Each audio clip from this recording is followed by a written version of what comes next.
ভালো করে জুতো পালিশ কর। বাড়ির সব লোক মরে গেছে নাকি? আমি কলেজ থেকে একা হাঁটতে হাঁটতে বাড়ি আসছি, আমাকে হাঁটতে যাওয়ার একটা লোক নাই। তুমি কি করছিলা? তুমি আনতে যেতে পারোনি? আমি দিদির জুতো পালিশ করছিলাম। তোমার জুতো পালিশটা আগে হলো, তাড়াতাড়ি উপরে আসো, কিছু কাজ বাকি আছে সেগুলো সারতে হবে। টনি তুই তাড়াতাড়ি যা, তুই তো জানিস ও খুব রাগী মেয়ে, যদি ও কিছু বলে তাহলে কোনো প্রতিবাদ করবি না, চুপ করে থাকবি। বলো ম্যাম সাহেব কি করতে হবে? আমি তোমাকে ভালোবাসি, আমি তোমাকে বিয়ে করতে চাই। আমি তোমাকে বলিনি এই বাড়িতে কোনো নিচু কাজ করবে না? কি করব বলো? দিদি হুকুম করলে আমি না করতে পারবো? ওরও দেখছে মনুষ্যত্ববোধ হারিয়ে গেছে, সবার দেখা দেখি ও জুতো পালিশ করাচ্ছে। কাল থেকে আমি চুপ করে থাকবো, কাল আমি সবাইকে জানিয়ে দেবো আমি তোমাকে ভালোবাসি, তাহলে আর তোমাকে দিয়ে কেউ নিচু কাজ করানোর সাহস পাবে না। না না, তোমার কাছে হাত জোড় করে বলছি, দয়া করে তুমি এসব কথাগুলি বলো না। তোমার কিছু হবে না, কিন্তু বাবুজি আমাকে মারতে মারতে এবার থেকে বের করে দেবে। টনি ঠিক কথাই বলেছে, তোদের ভালোবাসার কথা যদি বাড়িতে বলিস না তাহলে সত্যি সত্যি টনিকে বাড়ি থেকে বের করে দেবে। তুই আমাদের মধ্যে নাক গলাবি না। তুই কি করে পারলি সবকিছু জেনে টনিকে দিয়ে জুতো পালিশ করাতে? আর তুই বুঝতে পারছিস না কেন?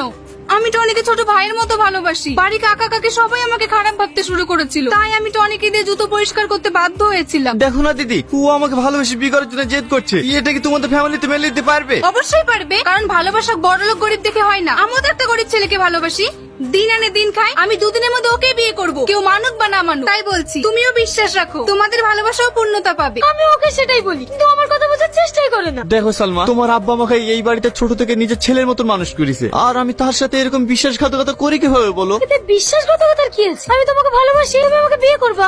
তুমি আমার কথা বুঝতে পারবে না, আমাকে বাতিল করতে যেতে হবে। আমি গেলাম। কি ব্যাপার, তুমি কোথায় যাচ্ছ? তোমাকে নিতে এসেছি, তাড়াতাড়ি গাড়িতে ওঠো। না না, আমি গাড়িতে উঠবো না। লোকে দেখলে কে কি ভাববে বলো তো? কে কি ভাবলো আর কে কি ভাবলো না ওসব আমি দেখতে যাবো না। তুমি যে এত কষ্ট করে ব্যাগ নিয়ে হেঁটে যাচ্ছ, এতে আমার কষ্ট হচ্ছে না? তাড়াতাড়ি গাড়িতে ওঠো। কি হলো, ওঠো।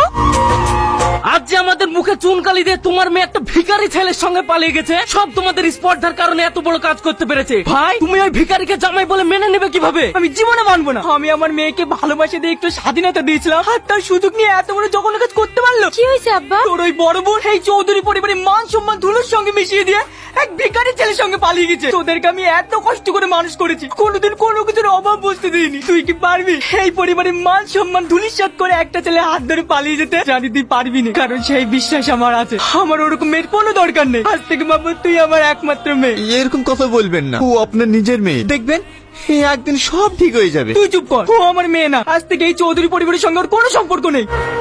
ম্যাম সাহেব, তোমার চা। কি ব্যাপার, চলে যাচ্ছে যে? আমার কাজ আছে। টনি দাঁড়াও। টনি, টনি তুমি বসো, আমি তোমার জন্য খাবার নিয়ে আসছি। আজকে কি রান্না করেছো? পেঁপে সিদ্ধ আর ভাত। জানো তোমার জন্য আমার খুব কষ্ট হয়। তুমি কত বড় লোক ঘরের মেয়ে, কত ভালো ভালো খাবার খেতে, কিন্তু আমাকে বিয়ে করে তুমি ঠিক মতো খেতেও পাও না। চুপ করো, খবরদারের কথা বলবো না। খাবারে কি যায় এসে বলো, আমি তোমাকে পেয়ে খুব খুশি আছি। দিদি। টনি আয় বস, বাড়ির সবাই ভালো আছে তো? হ্যাঁ ভালো আছি, তাড়াতাড়ি কিছু নিয়ে আসেন। টনি তোকে একটা কথা জিজ্ঞাসা করবো। হ্যাঁ দিদি। তুই যে প্রতিদিন এই জিনিসগুলো নিয়ে আসিস, এইগুলো কি সত্যি আমার আব্বা পাঠায় নাকি তুই নিজে থেকে নিয়ে আসিস? হ্যাঁ, বাপ কি মেয়ের উপর রাগ করে থাকতে পারে? বাবুজি আপনাকে অনেক ভালোবাসে, মানুষের লজ্জার খাতিরে আসতে পারে না। দেখেছো, আমি তোমাকে বলিনি আমার আব্বা ওরকম মানুষ না, আমাদের ঠিক একদিন মেনে নেবে। অবশ্যই মেনে নেবে। এই টনি দাঁড়া। বলেন বাবুজি। প্রতিদিন বাজার করতে কি তোর এত দেরি হয় কেন? সত্যি করে বল, তুই কোথায় যাস?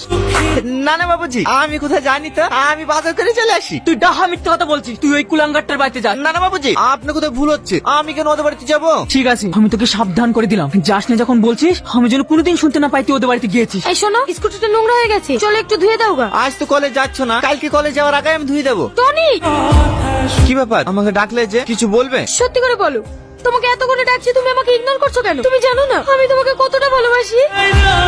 দেখো, আমিও তোমাকে অনেক ভালোবাসি, কিন্তু সব ভালোবাসা আমার বাবুজির ভালোবাসার কাছে তুচ্ছ। আমার বাবুজির চোখের পানি আমি কখনো সহ্য করতে পারবো না। সব কথাই বাবুজি বাবুজি আর বাবুজি। আমি একটা জিনিস বুঝতে পারি না, ওটা আমার বাপ না তোমার বাপ। দেখো, তোমাকে আমি খুব ভালোবাসি আর তোমাকে বিয়ে করবো। আমি তোমাকে বিয়ে করতে পারবো না। বিয়ে করতে পারবে না তো?